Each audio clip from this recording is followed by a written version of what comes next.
We're going to find the tangential and normal components of the acceleration vector associated with the position vector r of t is equal to ti plus 2e to the tj plus e to the 2tk.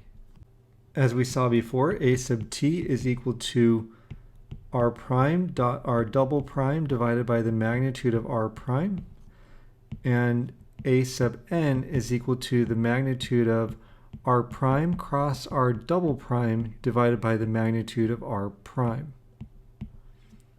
It stands to reason we need r prime, r double prime, and the magnitude of r prime. Go ahead and find those, and in fact, see if you can get all the way through to the tangential and the normal components of acceleration. Pause it, come back when you're done.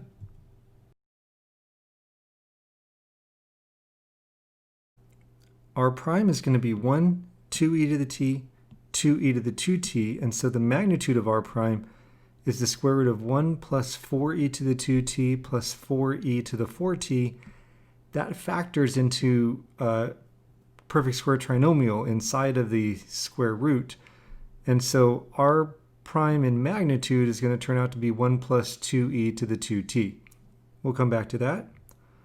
R double prime is 0, 2e to the t, 4e to the 2t.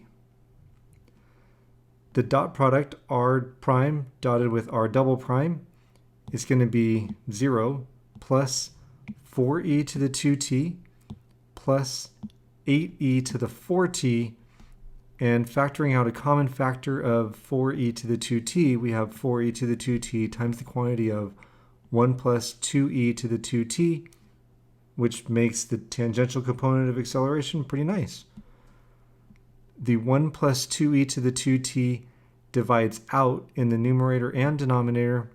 We're left with a sub t is equal to 4e to the 2t. The cross product, r prime cross r double prime, eventually becomes 4e to the 3t, negative 4e to the 2t, 2e to the t. So the magnitude of r prime cross r double prime is the square root of 16e to the 6t plus 16e to the 4t plus 4e to the 2t.